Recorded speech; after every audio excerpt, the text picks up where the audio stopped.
created this engine, specifically for Battlefield 3 originally, and then we came to the conclusion that other people actually have use for this, and I think it's pretty amazing that you guys are making a racing game out of our engine. It is, definitely, because without the engine, we wouldn't have been able to deliver our concept and using the key technologies that the engine provides. Since Battlefield 3 is the true successor to Battlefield 2, we need to make everything bigger and better, basically. So we need to develop new technology for doing that. So one of those things is streaming the content into the maps. With that, we can build the biggest map we've ever done before. And I think that's something that you also benefit a lot from, right? Definitely. For Need for Speed, the concept that we went with, the coast-to-coast race, really couldn't have been built without scale. In order to pull off what we need to do, we basically doubled the length of our tracks. We quadrupled the number of textures, 4 times the number of objects. So the scale for us just wasn't achievable on our old engine. And it's the terrain system that you guys developed, obviously, that allows us to basically have our vistas that we have. When you drive down the highways, you can see for miles out in the desert, you can see for miles out in the mountains, and it really sells that sense of journey in Need for Speed.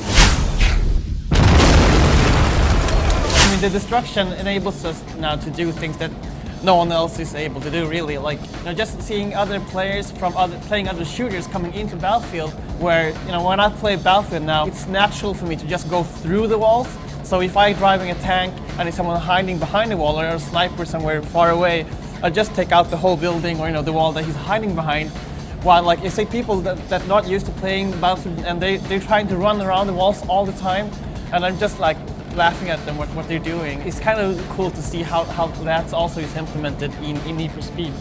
Yeah, for sure. In Need for Speed, it basically allowed us to create the epic journey we wanted to create for Jack as he's on this coast-to-coast race. Car racing has often been a very sterile environment, doing laps around a circuit.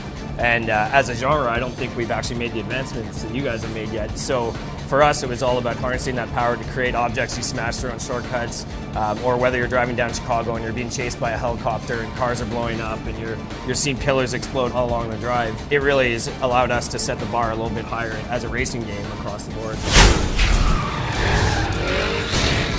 So we wrote the whole rendering engine from scratch, and that enables us to have more light sources to make it more cinematic. We can do both indoor and outdoor lighting, so you see actually real shadows going around the game. And just with the destruction, we have all these explosions and the smoke coming out. We needed the particles, so the effects look really good as well, like really cinematic.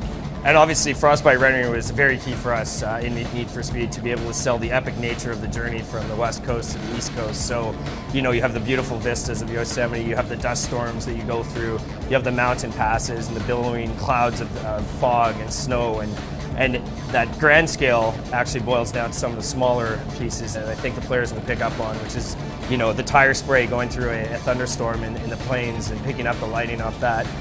Chicago, there's blasting pillars and dust and picking up the lights from the taillights and the headlights of the car, and the dynamic lighting as you go into New York at sunset. And it's just an amazing vista of visual environment from start to finish that, it really sells the journey the player goes on in this race. When developing Frostbite 2, we needed to push the level of immersion of the game. One of the key elements for immersion is obviously sound.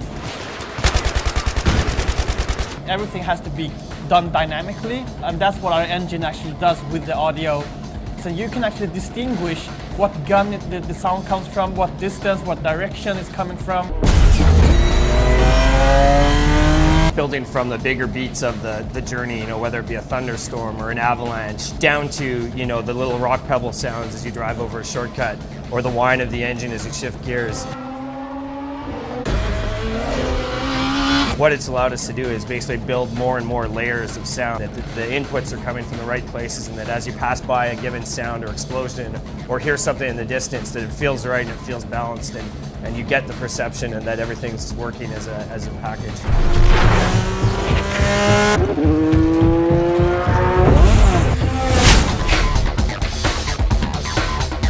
So we looked at this sports game actually, looking at FIFA and Madden, and what they've done, like the players when they're running around, kicking the ball, it looks so realistic.